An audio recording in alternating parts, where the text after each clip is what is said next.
안녕하십니까. 오늘은 7주차를 맞이해서 시간을 갖고 여러분들과 이제 그 같은 강의를 좀 협력적으로 진행할 생각입니다. 그래서 실제로 정보화 사회에서 시간이 이제 중요해졌는데 실제 가만히 생각해 보면 시간은 저도 이제 제 경험에 비춰보면 시간의 지배를 받는 그런 사람으로서 이렇게 살아온 것 같습니다. 그런데 가만히 생각해 보면 우리는 실제로는 시간을 갖다가 지배해야 되거든요. 그래서 이번 시간의 주요 목표는 시간을 어떻게 지배할 것인지가 본질적인 이야기고, 그것 중에 정말 시간을 전체를 다 이렇게 해서 관리하고 아주 엄격하게 지켜서 그렇게 하면, 물론 이제 상위 1% 이쪽의 사람들은 이거 시간 관리를 엄격하게 해가지고 성공한 삶을 삽니다. 대부분. 그런데 실제로는 그 시간을 잘 관리해가지고 성공적인 삶을 산다는 건 진짜 어려운 일이거든요. 그래서 이번 강의는 이렇게 강의를 하는데, 이 강의 중에 정말 그 우리가 좀 몇 가지 거는 그렇게 알아서 숙지하고 그거를 가능하면 좀 고쳐서 자기 인생을 도약시키는 그런 발판으로 삼아야 된다 하는 겁니다. 그래서 제가 그 강의하는 목적 중에 핵심적인 거는 시간을 갖다가 관리하고, 그럼으로써 시간을 지배해서 잉여 시간보다는 생산적인 시간으로 바꿔내는 것이 정말 그같이 필요하다 하는 겁니다. 그래서 이제 그 강의를 이제 그같이 진행하는데, 그 다음에 이제 시간 관리에 관한 그런 것들을 제가 동영상으로 만들어서 제 핸드폰 속에 집어넣습니다. 여러분, 이게 이제 시침과 저 분침이 돌아가는데, 이번 강의의 그 퀴즈입니다. 퀴즈. 여러분, 저 시침과 분침은 하루에 몇 번이나 만날까요? 진짜 이거 이 질문을 하면 여러 가지 생각을 하는데, 이게 구글에서 면접에서 그 질문한 겁니다. 그 자리에서 이게 시침과 분침이 하루에 몇 번 만나는지 이렇게 물어보는 게 있습니다. 여러분 한번 생각해 보십시오. 그 마지막쯤 아니면 제가 개강을 한 다음에 이거 물어보는 학생 있으면 답을 해드릴 겁니다. 그러지 않고 이제 제가 마지막까지 기억했다면 이거에 대한 답을 그같이 해줄 생각입니다. 그래서 대부분 이제 컨텐츠 이거 만들어 왔는데, 제가 이거 잘 만들었는데 여기에다가 옮겨서 이렇게 강의를 진행하다 보니까 저 콘텐츠 저 강의가 깨져서 저렇게 이제 문제가 됐습니다. 01, 02, 03, 04도 마찬가지인데, 첫 번째로 이제 그 시간의 그 개념을 좀 설명하고, 제일 첫 번째 이제 시간이란 개념이 어떤 건지, 그 다음에 이제 시간 관리가 왜 필요한 건지 그거에 대한 두 번째 설명, 그 다음에 이제 그렇다면 시간을 관리하는데 그런 방법론은 어떤 것들이 있는지, 그 다음에 이제 성공적으로 시간을 관리해서 성공한 사람들은 어떤 건지 이제 그런 얘기를 할 생각입니다. 그래서 이게 이제 그 내용대로 이렇게 논의를 전개하고 강의를 갖다 진행할 생각인데, 이 여기에 이쪽에 이제 슬라이드에서 제일 핵심적인 건, 제가 이제 그 PPT 만드는데 이제 그 관심을 갖고 이제 만들다 보니까, 이거는 정말 이렇게 그 제일 문제점은 여러 가지 색깔을 써가지고 여러 가지 색상을 써서 이게 이제 분산됐다 하는 약점이 있습니다. 그래서 PPT 제일 처음으로 만드는 그 초보자들이 하는 실수 중에 한 가지는 막 그 이렇게 눈에 띄는 그런 색상을 집어넣어 가지고 그렇게 만드는데, 화려하고 이렇게 만드는데, 그게 오히려 그와 역효과를 가져올 수 있습니다. 그래서 가능하면 PPT에서는 색깔을 한정해서 쓰고 단순한 색깔을 사용해서 시각 효과를 높이는 것이 효과적이라고 할 수 있습니다. 그래서 저기 시간의 개념, 그 다음에 시간 관리의 필요성, 시간 관리의 방법, 그 다음에 성공적인 시간 관리의 사례, 이거는 같은 색깔을 이렇게 농도를 좀 더 짙게 줘서 배치해가지고 눈에 거슬리지 않게 이렇게 처리하는 것이 좋다, 이런 얘기입니다. 그래서 이 PPT 만드는 것도 여러분 관심을 갖고 창의적이고 어떻게 하면 그같이 잘 만들 건지 그런 생각들을 좀 하는 것이 좋습니다. 예.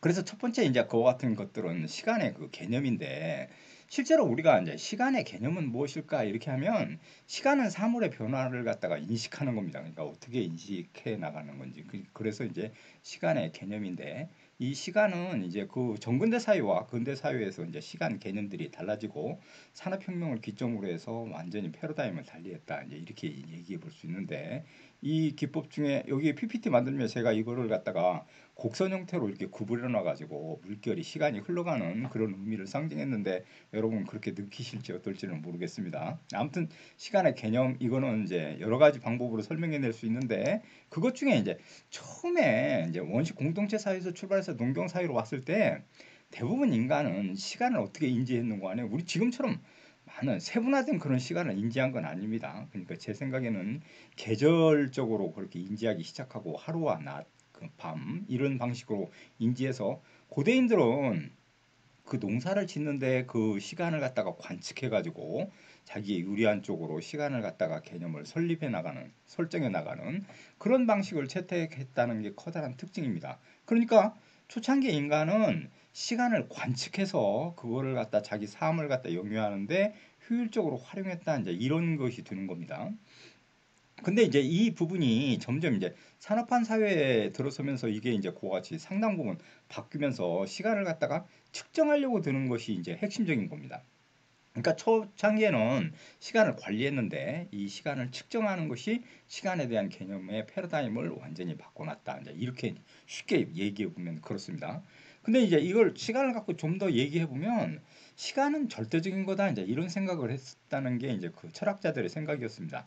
그런데 이게 상당 부분 상대성 이론이 등장하면서 시간은 절대성이 아니고 상대적이다. 그냥 우주, 범우주적인 걸로 시간을 계산하면, 그러니까 우주와 지구상에서 시간을 생각하는 건 절대적인 개념을 우리가 그와 같이 적용해 볼 수 있는데 실제로 전 우주에서의 시간은 상대적일 수 있겠다 하는 생각을 갖게 됐고 시간은 절대적인 것보다는 이제 상대적인 인식이 그와 같이 이제 더 팽배해 나가는 그런 우리가 사회에 살고 있습니다. 그러니까 시간을 갖고 얘기해 보면 그런데 이제 요 시간 중에 이제 그 지구상에서 시간의 개념 이것 갖고 좀 더 설명해 보면 시간 인식의 방법에서 이제 상당히 동양과 서양이 이제 차이가 납니다. 그러니까 상당 부분 그러니까 시간을 어떻게 인지하는지 그런 차이를 보이는데 서양에서는 시간은 출생에서부터 죽을 때까지 쭉 일직선상으로 변화되는 것이다. 이제 이런 인식을 합니다.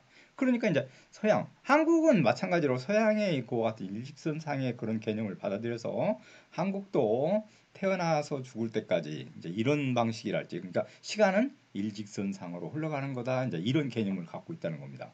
그런데 이제 동양은 신기하게도 이게 서클링되는 순환하는 거다 이제 이런 생각을 한다는 겁니다. 그리고 인도 같은 데가 대표적인데 시간에는 계속해서 돌고 도는 거기 때문에 그다지 시간에 대해서 절박함을 갖는다거나 그러지 않는다는 겁니다. 제일 신기했던 게 제가 이제 어떤 글에서 읽은 건데 대개 12시에 이제 그 친구들 3명을 만나서 밥 먹기로 했는데 30분 늦게 오는 게 보통이라는 겁니다. 그러니까 30분 늦게 있는 건 아주 정상적이라는 거예요. 우리나라도 옛날에는 과거에는 코리안 타임 이래가지고 10분, 20분 늦는 건 아주 그거 같은 것은 이제 그 당연한 걸로 받아들이거나 뭐 배려를 해준다거나 뭐 이런 방식으로 우리가 했던 시절이 있었습니다. 그래서 지금은 이제 정확한 시간을 지키게 되는데 그게 제 생각에는 핸드폰이 발달하면서 시간이 어디 오고 있느냐 뭐 이런 것들이 정확하게 인식하기 때문에 시간의 개념들이 뭐 이제 분 단위로 정확하게 그와 같이 지켜질 수밖에 없는 구조. 그런데 이제 인도 얘기 좀 더 해보면 30분 늦게 오는 친구가 있는가 하면 그 친구가 어떤 때는 1시간을 늦게 오는 친구도 있고 2시간 늦게 오는 친구가 있어서 12시에 약속한 것들이 3시쯤에 이루어져서 밥을 먹게 되는 그런 사건도 일어난다는 겁니다. 그 어떤 나라가 네팔인가 이런 나라에서는 되게 언제쯤 만나자 이렇게 하면 대부분 뭐 한 달을 그게 이게 이야기하는 건지 아니면 그게 6개월 후에 만나자고 하는 건지 그런 개념들이 명확하지 못해서 언제 만나자 이런 개념들이 정말로 그 각자 인식하는 그러니까 지식의 양과 인식의 폭 이거에 따라 달라져 가지고 서로 그와 같이 합일점을 찾는 것이 정말로 힘들어진 사회. 이게 바로 이제 그 자본주의 사회가 아닌 전근대 사회의 가장 전형적인 특성이었는데 상당 부분 우리가 이제 개발도상국이라고 얘기하는 국가체에서는 상당 부분 이런 부분이 상당히 그와 같이 이제 만연돼 있는 그런 실정이라고 우리가 얘기해 볼 수 있습니다. 그러니까 시간은 상당 부분 자본주의와 초자본주의 사회로 갈수록 더더욱 엄격하고 분과 초 단위까지 그와 같이 계산해서 하려고 하는 이런 특징을 보이는 것이 특징이다. 이제 이렇게 얘기해 볼 수 있습니다. 시간에서 가장 우리가 이제 주목해 볼 수 있는 건 산업혁명입니다. 그러니까 산업혁명이 일어나면서 시간에 대한 개념이 완전히 바뀌어요. 앞에서 잠깐 설명했지만 대략적인 개념 어떤 것들을 가늠하고 그다음에 그런 특히 이제 그 중세 사회에서 우리가 이제 그 시간을 알리기 위해서 상당 부분 많은 이제 교회랄지 성당 뭐 이런 데서 시간을 알리기 위해서 부단히 노력했고 제가 지금도 생각나는데 저가 그 초등학교 다니고 이럴 때는 정오라고 그래서 사이렌 소리가 울렸습니다. 그러니까 사이렌 소리가 그게 사이렌 소리가 윙 울린다거나 뭐 종을 친다거나 뭐 이렇게 다 그랬는데 그때 그거는 시계가 그렇게 많지 않아서 시간의 개념이 없기 때문에 그게 어느 정도의 시간이다 하는 걸 알려주기 위한 그런 수단이었습니다. 그러니까 종을 닫는 게 교회 탑 꼭대기에 종을 단다거나 이렇게 가지고 그걸 울려가지고 모든 사람들이 인지하게 만드는 이런 것들은 시간을 정확히 인지해가지고 그러니까 만약에 기도하는 시간이랄지 교회에 와야 되는 시간 뭐 뭘 지켜야 되는 시간 이러는 것들이 개념이 불분명하기 때문에 그런 방식을 통해 가지고 끊임없이 시간을 공지하고 다 같이 공감하게 만드는 그런 수단을 써왔다는 겁니다. 근데 산업혁명이 이제 이거에 일어나면서 인간들은 이제 시간에 대한 개념을 갖다 고 같이 다르게 받아들이기 시작합니다. 그렇게 되는 건 가장 고 같은 건 산업혁명에서 철도 회사랄지 물품 회사들이 등장하면서 이 속도, 그러니까 뭐 운반하고 이러는 속도에 따라서 시간을 갖다 정확히 준수함으로써 효율성, 생산성 이런 것들이 다 달라진다. 다르게 얘기해 보면 그걸 단축시키고 정확하게 지킴으로써 그러는 것들이 모두 다 돈이 된다는 사실을 깨닫기 시작합니다. 그러니까 지금까지는 시간을 관측하고 인지하는 그런 데 중점을 뒀다면 이쪽에서 이제 산업혁명 이후의 인간들은 시간을 갖다 측정함으로써 그걸 통해 가지고 경쟁력을 확보하고 효율성을 높이는 이런 방식으로 그같이 이제 바뀌기 시작한 겁니다. 그러니까 이제 이거의 핵심은 다른 게 아니고 관측을 하고 인지했을 때는 시간이 그렇게 중요하다는 생각을 못 했을 겁니다. 그러지 않았을까요? 그런데 제일 중요한 건 시간을 측정하고 이렇게 되는 그런 사회로 이제 진입하면서 시간이 돈이다 하는 생각을 처음으로 하게 됐고 그것이 이제 모든 인간의 삶의 형태, 그 다음에 모든 방법, 생산 관계 모든 부분에 영향을 미쳤다. 이제 이렇게 얘기해 볼 수 있다는 겁니다. 그래서 실제로 이제 가장 시간을 갖고 얘기할 때 이제 가장 혁명적인 방식으로 얘기했던 사람은 이제 엘빈 토플러라는 사람입니다. 그러니까 이제 이건 앞에서도 설명했고 제가 몇 번 소개를 했습니다. 그러니까 부의 미래 여기에서 이제 그같이 얘기했는데 엘빈 토플러는 시간의 혁명, 그다음에 두 번째 공간의 혁명, 그다음에 지식의 혁명 이 세 가지를 얘기하고 앞으로는 돈을 버는 방식에서 이 시간과 공간, 지식 이 세 가지를 갖다가 잘 하지 않으면 돈을 갖다 벌지 못하게 될 거다. 그걸 잘해야만 된다. 하는 것을 갖다 얘기했는데 여기 중에 이제 우리가 떼어내서 시간의 혁명만 갖고 이제 쭉 얘기를 그같이 펼쳐 보이면 돈 버는 방식의 변화 이것 중에 개인의 시간화가 가능해졌다는 겁니다. 그러니까 이제 개인이 그 시간을 활용해 가지고 돈을 생산을 하는 데 있어서 적절하게 그같이 활용하는 방식을 체득하게 됐고 그걸 갖다 우리가 얘기할 때 개인의 시간화다. 그러니까 개인이 시간을 활용할 수 있는 것들이 이제 그 등장하고 그런 방식을 통해서 돈을 벌 수 있는 그런 사회로 이제 진입했다. 이렇게 된다는 겁니다. 점점 이제 발달해서 지금 사회에 보면 시간을 갖다가 그같이 시간에 대한 정보 가치 이런 걸 예측하는 사람이 돈도 엄청 많이 벌 수 있는 그런 사회로 진입했습니다. 그러니까 가령 예를 들면 우리가 몇 시 몇 분에 비가 온다 하는 사실 정보랄지 이런 걸 캐치하게 된다면 알게 된다면 공연을 할 것인지 그 다음에 못할 것인지 이러는 것들이 결정돼서 몇 천억이 왔다 갔다 하는 수십억이 왔다 갔다 하는 이런 거 같은 것들이 될 수 있다는 겁니다. 그 제가 요즘에 걱정되는 건 BTS가 해외에 나가서 공연해야 될 텐데 그러지 못하는 것들은 바로 이제 이 코로나 때문에 그런데 바로 이것도 이제 그런 것과 관련되어 있다고도 얘기될 수 있습니다. 요중에 이제 핵심적으로 지적하는 사항 중에는 되게 이제 시간혁명에서 이제 얘기하는 것 중에 실시간 혁명을 얘기합니다. 그러니까 어떤 경영 방식이랄지 이러는 것 중에 이제 컴퓨터에서 어떤 사실을 갖다가 그같이 이제 밑에 있는 관리부터 이제 직원에서부터 중간층이 보고를 받고 그 중간층이 그걸 판단한다고 그 다음에 종합한 다음에 상위 경영자한테 얘기해가지고 이런 과정이 시스템이었다면 요즘은 이제 경영자가 직접 컴퓨터에 들어가서 실시간으로 그러한 사실들을 캐칭하고 그렇게 함으로써 중간에 그와 같은 것들을 다 이렇게 이제 그런 것들을 떨치고 아주 혁신적으로 효과적으로 시간을 갖다 실시간 혁명으로 그와 같이 받아들일 수 있는 그런 사회로 이행했다. 이 얘기는 그러니까 누구든지 그러는 것들을 실질적으로 바로 파악하는 그와 같은 것들이 시간혁명에서 가장 중심적인 축이 된다. 이게 대표적인 게 교통 정보에서 이제 그런 것들이 지금 많이 이용되지 않습니까? 그러니까 길 안내될 때 이게 핸드폰으로도 되고 이런 방식으로 그러니까 접근성이 높아지면서 그런 부분들이 이제 돈이 되는 그와 같은 사회로 우리가 이행하고 있는데 실시간 혁명은 정말 제가 생각해도 이 실시간 혁명 중에 더 가능해지는 건 지금은 핸드폰을 통해 가지고 그걸 갖다 사진을 찍거나 이런 사회로 그렇게 이제 많이 진화돼서 발전하고 있는 중인데 앞으로는 동영상 그런 것들이 훨씬 더 발전적으로 가서 그게 한 컷 한 컷 이렇게 사진으로 되는 것보다는 그걸 동영상으로 찍어서 그걸 갖다 연속적으로 보여주는 것들이 그러니까 이제 저장 공간이랄지 저장 능력 이런 것들이 발달하면 모든 부분이 동영상으로 처리돼서 훨씬 더 실시간으로 파악하는 이런 방식에서 혁명적으로 가지 않을까 하는 생각. 지금도 벌써 이제 유튜브랄지 이런 데서는 이미 시행하고 있지만 실제로 이런 부분이 더 강화될 가능성이 높아졌다. 이렇게 얘기해 볼 수 있습니다. 여기 중에 이제 그 재밌는 사실은 실제로는 재밌는 건 이제 이런 겁니다.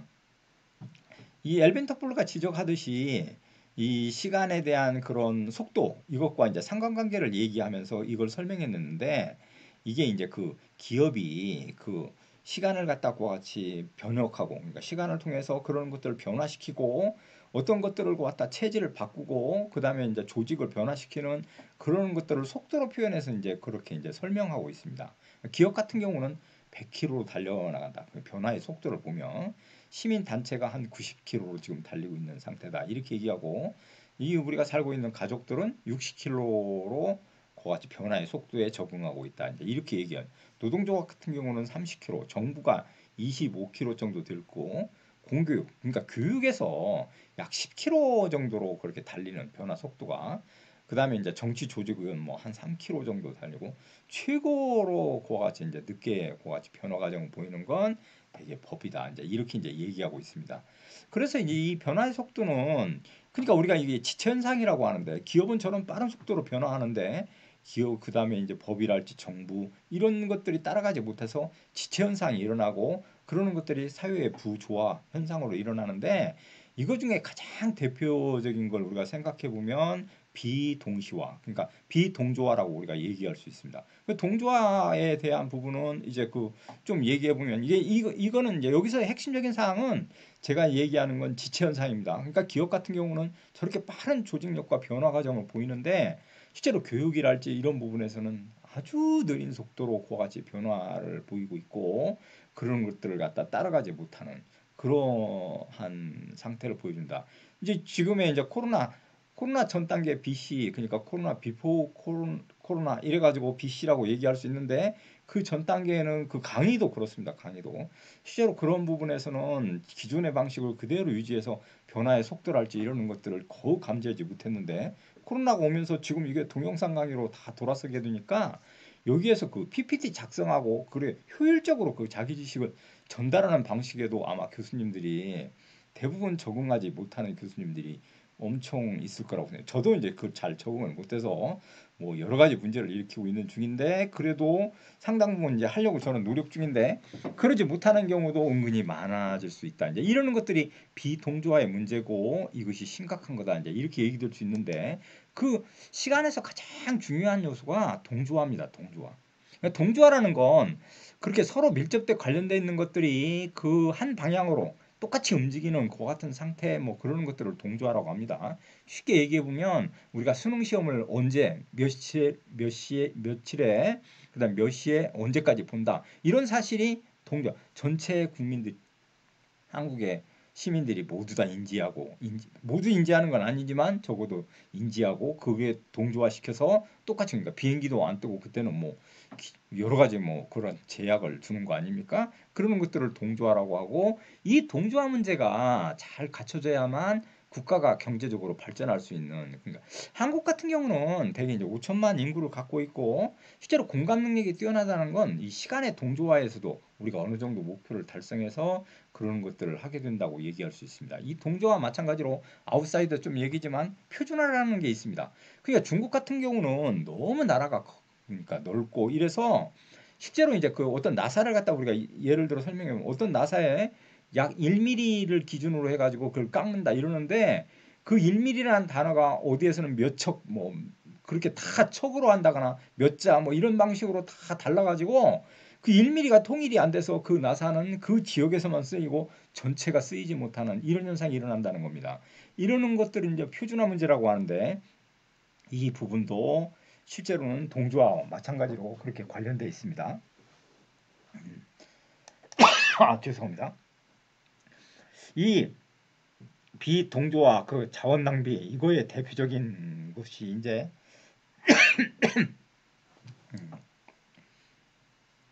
이 비동조화 문제라고 얘기할 수 있는데 이거 부분 중에는 대개 비동조화 문제에서는 주입식 교육에 이제 머물고 있다 이제 이 얘기인데 이것과 관련시켜서 좀 더 이제 얘기해 보면 실제로 한국의 이제 동조화 문제는 비동조화 문제는 교육에서 이제 심각하게 일어나고 있습니다. 그래서 이제 그러니까 가령 예를 들면 지금의 이제 사회에서는 교육 문제도 이런 이제 그 인터넷 속에 있는 그런 제가 동영상이랄지 그다음에 이제 이런 효과적인 교육의 그와 같은 자료들을 이용해 가지고 수업 시간에 그런 것들을 조사하고 다 다면적으로 이렇게 공부한 다음에 그걸 갖다 토론하고 그다음에 거기에서 어떻게 해결할 건지 그런 것들이 이제 수업의 중심이 돼야 되는데 한국의 교육은 불행히도 기존의 그와 같은 지식들을 이렇게 그 그와 같이 머리에 암기시키고 그걸 갖다 그와 같이 하려고 하는 그러니까 어떤 문제에서 해결의 방식보다는 그러는 걸 중점으로 해가지고 풀려고 하는 그러니까 그걸 암기하고 그걸 암기를 얼마나 잘했는지 테스팅하는 그런 방식을 그와 같이 하고 있는 건 비동조화라고 할 수 있고 그 부분이 자원을 낭비하는 그러니까 인적 자원을 낭비하는 것이죠. 그러는 것들이 한국뿐만 아니라 전 세계적으로 아직까지도 일어나고 있다. 이제 이걸 갖다 지적한 겁니다. 이 갑자기 강의를 하려고 와가지고 제가 이게 그래서 이 목이 갑자기 메이고 이런 상태를 빚어가지고 여러분 정말로 그 죄송스럽습니다. 이런 부분이 이제 그 이렇게 비대면 그런 데에서는 이게 대면을 하고 할 때는 그런 걸 충분히 이해하고 제가 창가에 가서도 기침하고 난 다음에 계속 수업하고 뭐 이렇게 뻔뻔함을 보였는데 이게 이제 비대면일 경우에는 정말로 이게 그렇게 하는 것은 문제가 있다고 생각할 수 있습니다. 이 부분에서는 이제 시간과 그다음에 이제 그 동조화 문제, 그다음에 여러 가지 부분에서 시간의 개념이 어떻게 됐는지 설명을 해왔습니다. 그래서 시간은 이제 제가 이제 앞에서 얘기했듯이 처음에는 관측을 했는데 이걸 측정하면서 이 시간이 돈이 된다는 사실을 인간은 인지했고 시간이 돈이 된다 이렇게 하니까 모든 인간관계가 변화되기 시작했고 그 관계 속에서 우리는 시간에 그 지배받는 그런 인간으로 살아갈 수밖에 없는 그 같은 상태를 가진 것이다. 이제 이게 이제 제가 하고자 하는 얘기고 시간이란 어떻게 그같이 하느냐에 따라 이제 시간이 돈이 되니까 그런 시간을 질적으로 어떻게 활용할 것인지 그 부분이 이제 앞으로 자기 삶에서 중요한 부분과 연관관계를 갖는다. 이런 것도 이제 그같이 얘기될 수 있다는 겁니다. 이제 이 부분은 제가 그 1차 시 강의를 마치고 그다음에 이제 그 2차 시에서는 시간의 그와 같은 시간 관리, 그러니까 시간을 어떻게 관리하고 그거를 갖다 그같이 할 것인지 그 부분을 갖고 그 설명할 생각입니다. 여러분 제 1차 시 강의에 그 기침도 하고 목이 메이는 이런 아주 이상한 장면을 보여드려서 죄송하게 생각합니다. 저는 지금 7주차 그 강의를 찍고 있는데 가능하면 빨리 이제 만나서 대면으로 해서 강의를 진행할 생각입니다. 비대면을 해보니까 이것도 은근히 장점이 있습니다. 그러니까 그 상당 부분 장점이 있는데 그래도 그 대면을 하고 서로 이제 페이스 대 페이스로 인간의 그와 같은 내면을 그와 같이 우리가 서로 이야기하고 하는 것도 중요하다고 저는 교육의 일부라고 생각하니까 빠른 시일에 같이 꼭 대면을 하고 했으면 좋겠습니다. 1차 시는 여기까지 마치고 여러분 2차 시에서 다시 뵙겠습니다. 감사합니다.